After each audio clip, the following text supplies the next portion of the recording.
Thank you so much for joining us on Core TV News at 7. I'm Emmanuel Ajayi. Here the news you're filing at this time.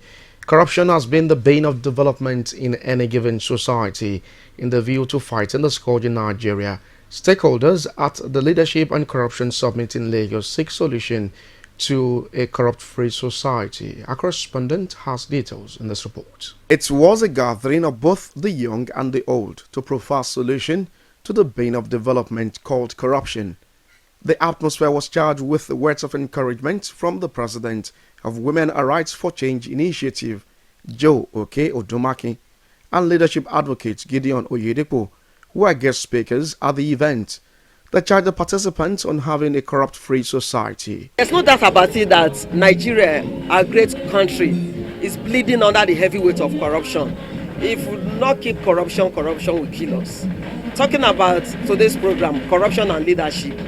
Leadership entails the environment that we find ourselves. We have market leaders, we have traders that have leaders, head boy, head girl, tertiary institution, then we go to our local government, from that one to the state assembly, the national assembly. So corruption cuts across even the religious circle. There's a need for a change of mindset.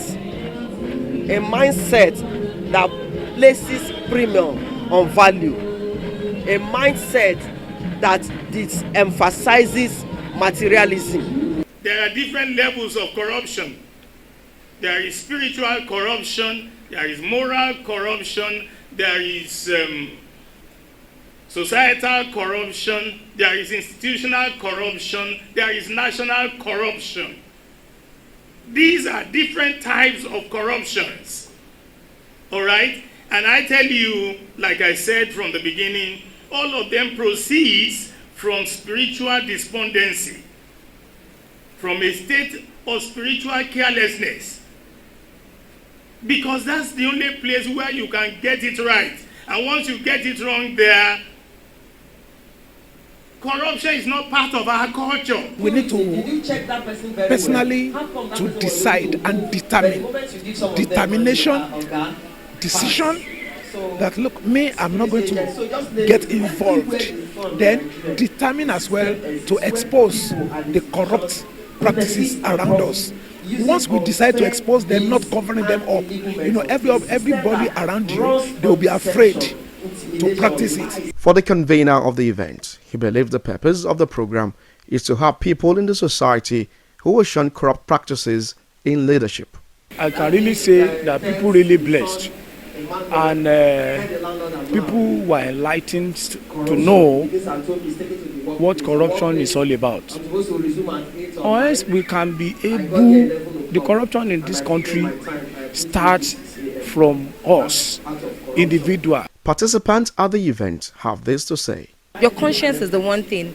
If you are indeed corrupt-free, then it makes it easy for you to preach about it and stand firm on it, on the truth, and then let other people know, because your conscience will question you. Oh, this thing you're talking about, are you free of it?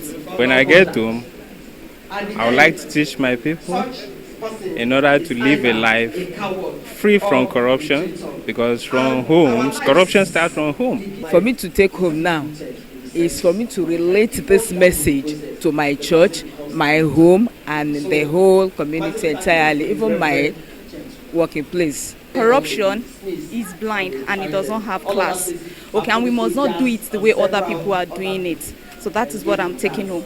And corruption starts from the home. If we can curb it from the home, then it won't get into the society. It is hoped that frequent gathering like this in Nigeria will help develop citizens who will stand against corruption in the fear of God and humanity. Kick out corruption! Kick out corruption! Kick out corruption in Nigeria!